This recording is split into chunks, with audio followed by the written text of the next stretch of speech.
Bismillahirrahmanirrahim. Ya Allah, ya Rabbi, sesembahanku.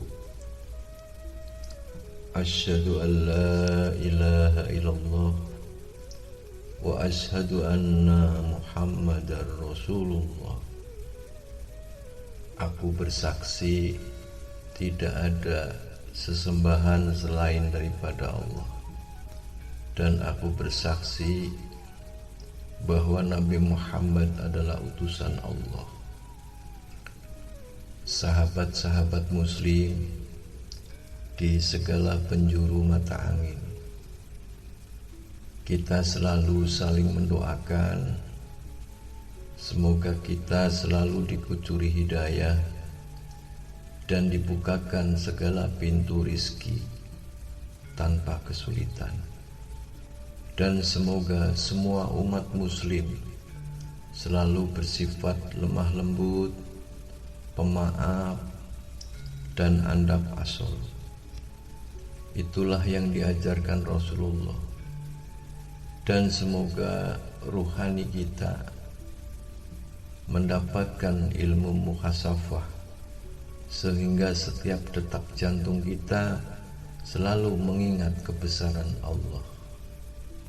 Sahabat-sahabat muslim, tanda-tanda hari kiamat atau hancurnya dunia ini, yang pasti kalau ruh yang ada di alam Jabarut sudah diturunkan semua dan sudah mengalami proses kehidupan dunia, dan tidak ada satupun yang tertinggal di alam Jabarut, baik dari golongan jin maupun dari golongan manusia.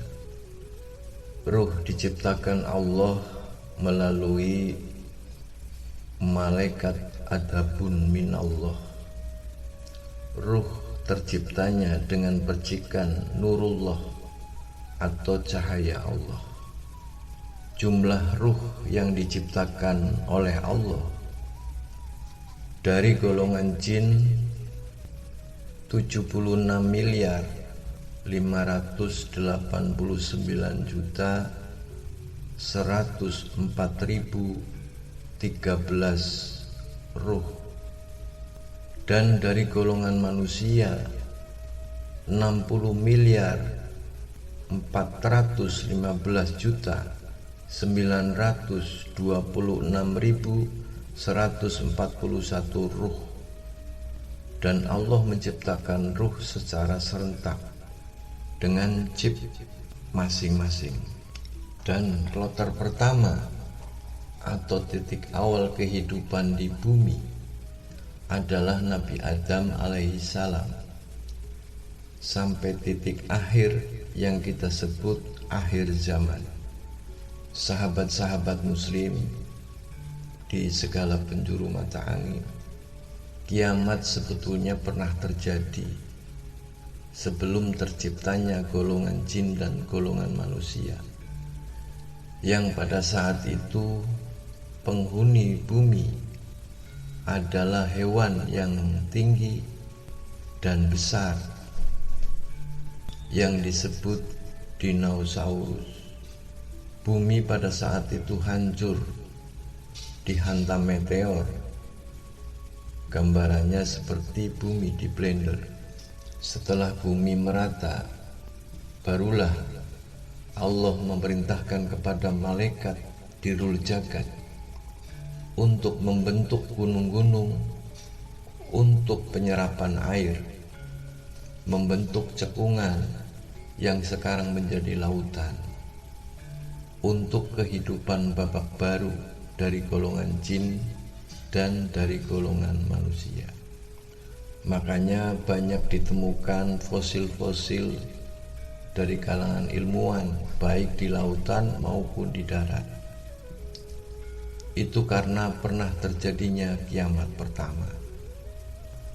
Dan ini kita menjalani hidup sudah masuk di fase akhir zaman. Berarti kiamat yang kedua pasti akan terjadi, dan itu ketetapan Allah yang pasti terjadi. Dan ini tanda-tanda pemazuran datangnya Imam Mahdi, Ahlul Bait cucu Rasulullah. Sudah dekat hitungan tahun, yang akan menjadi penyeru dan pelurus melengkapi kakeknya sebagai pemimpin dunia dari timur, yang menjadikan negeri baldatun toibatun warobun ghafur. Sahabat-sahabat muslim, kiamat kedua atau hancurnya dunia ini hampir sama dengan kiamat pertama. Datangnya meteor menghantam bumi dan posisi bumi akan melintir, semua berhamburan, gunung-gunung berterbangan, air dan bumi seisinya semuanya bersatu seperti di blender. Semua makhluk, baik dari kalangan jin, dari kalangan manusia, dari kalangan hewan, dari kalangan malaikat, semuanya mati. Tapi kemahabesaran Allah, di sini ada gravitasi bumi. Makanya kiamat, hancurnya dunia ini atau hancurnya bumi, itu ada gravitasi bumi, sehingga tidak lari kemana-mana, akan kembali lagi ke bumi. Maka bumi akan merata. Dan ini tanda berakhirnya babak Adam dan keturunannya. Dan malaikat Israfil pun setelah meniup sangkakala pertama, tanda kiamat atau hancurnya dunia ini, Israfil pun mati.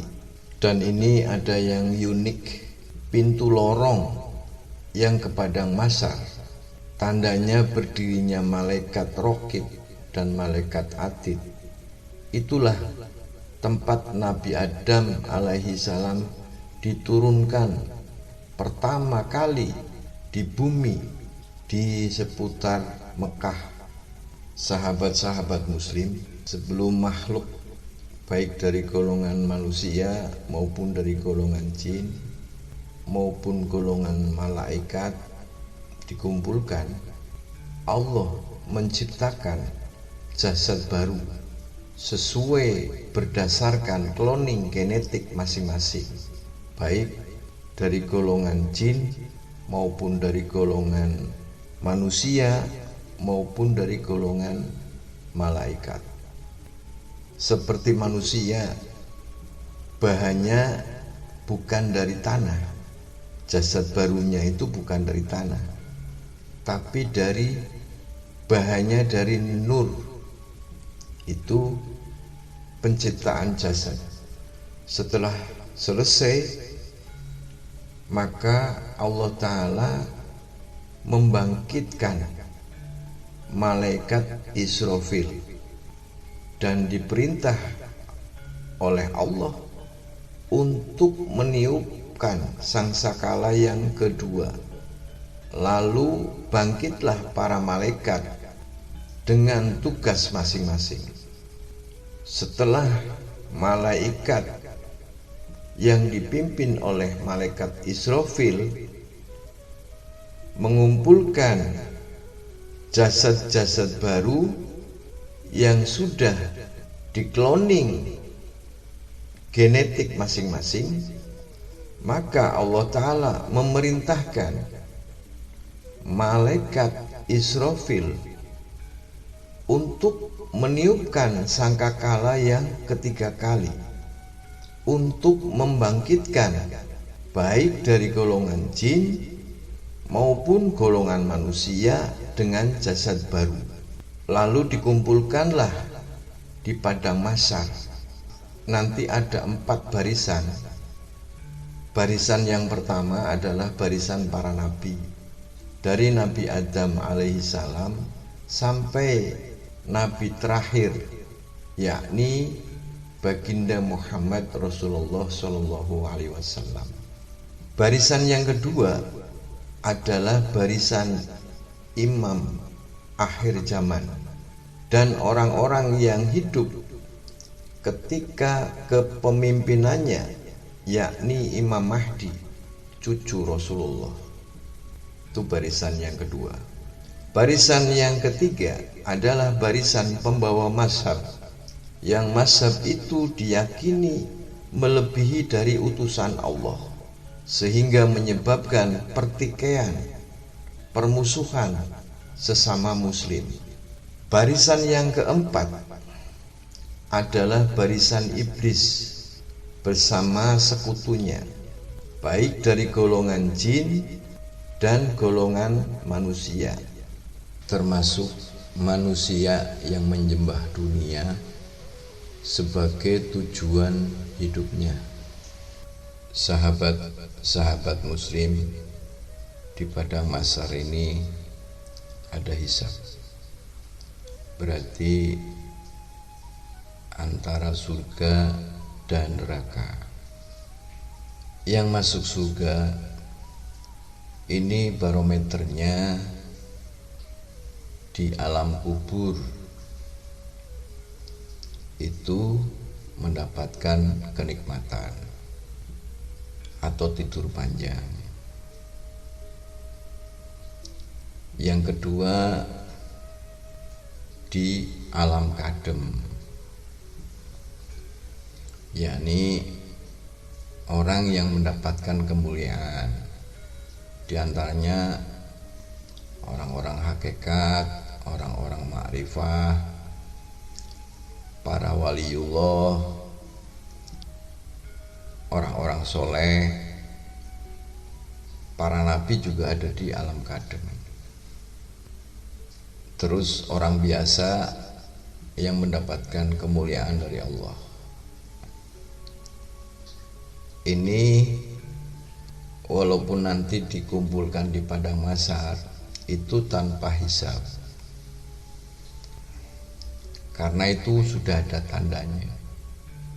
Jadi langsung ke malaikat Raqib, langsung diantar ke surga, diserahkan kepada Ridwanul Jannah, malaikat Ridwanul Jannah. Tapi ada makhluk Allah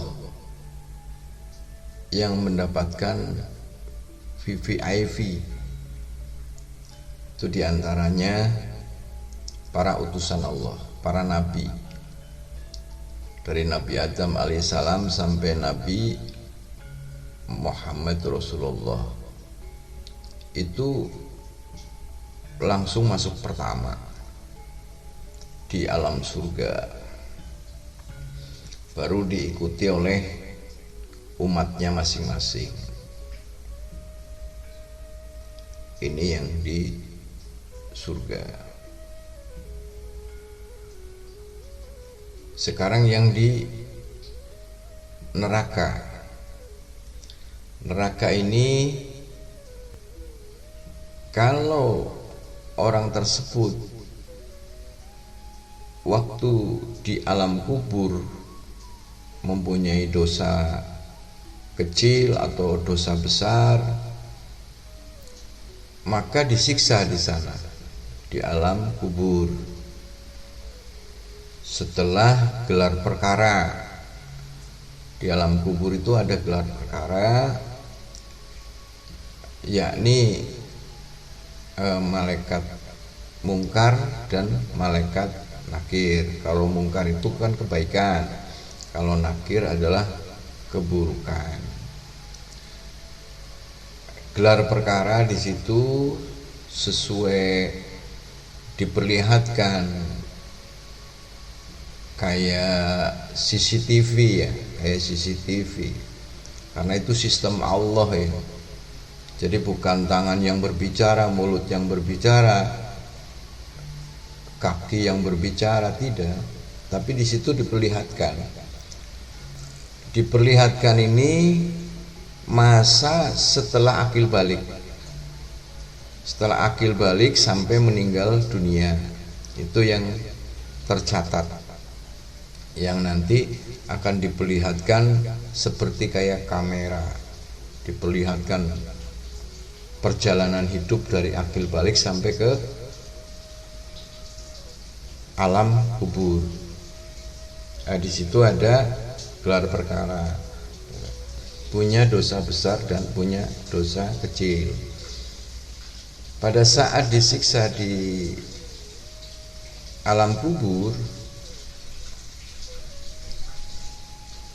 itu, kalau memang dosanya atau siksaannya sudah mencukupi sesuai dengan dosanya, contoh dosa kecil ya, maka akan diberi catatan kosong di sana, akan diberi catatan kosong atas referensinya malaikat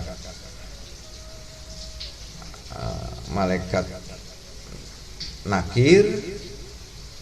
Yang menyiksa adalah Jabani al-Iskor. Itu nanti diserahkan kepada malaikat rahmat. Malaikat rahmat ini yang mengesahkan. Itu kalau sudah terjadinya kiamat, maka nanti akan masuk surga. Tapi manakala dosanya dosa besar dan selama disiksa kubur ini belum mencukupi atau belum tertutup atas dosa-dosanya, ini maka akan dilanjut di siksa neraka. Tapi kalau dosa besar akan diberi catatan baru, dari catatan lama dengan catatan yang masih kosong, yang nanti setelah hukumannya sudah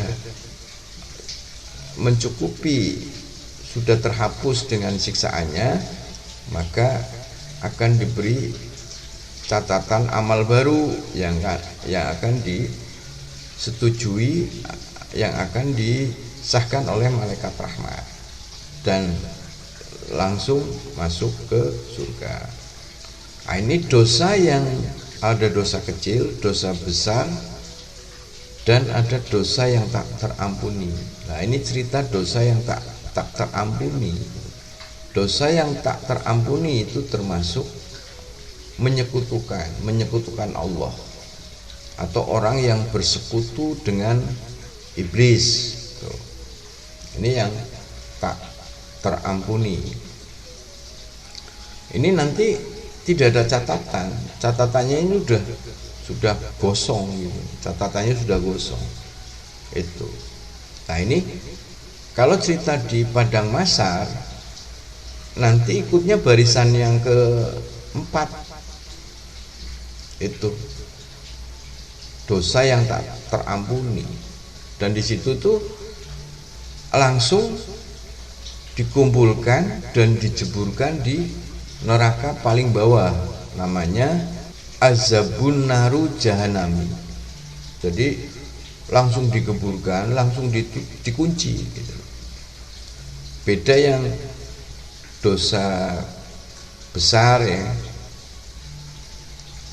terus dilanjutkan ke neraka, itu nanti masih ada catatan, termasuk mendapatkan syafaat dari utusannya kan, umatnya Nabi Muhammad nanti yang memberi syafaat baginda Rasul. Tuh. Tapi kalau yang mengikuti imam akhir zaman, yakni Imam Mahdi cucunya Rasulullah, itu juga akan ada syafaat, itu dosa yang ada catatannya. Tapi dosa yang tak terampuni ini hati-hati, ini menyekutukan Tuhan atau bersekutu dengan iblis.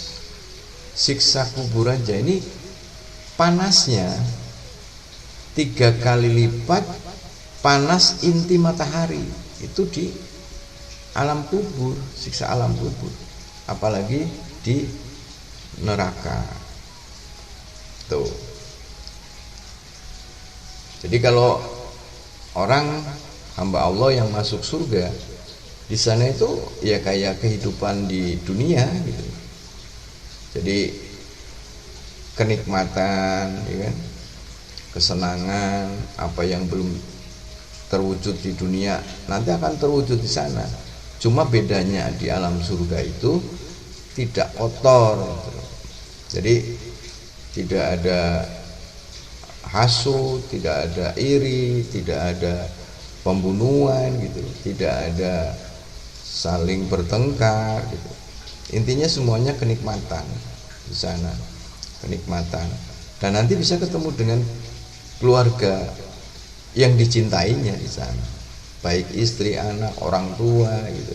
Manakala orang tua masuk surga, makanya jangan bosan-bosan mendoakan orang tua yang sudah tiada, karena itu hanya itulah anak soleh yang bisa membebaskan dari hukuman kedua orang tua. Itulah sahabat-sahabat muslim, sekelumit empiris ruhaniyah, semoga bisa menjadi manfaat dan menjadi keselamatan, baik keselamatan dunia maupun keselamatan kehidupan mendatang, yakni kampung akhirat. Saya mohon maaf.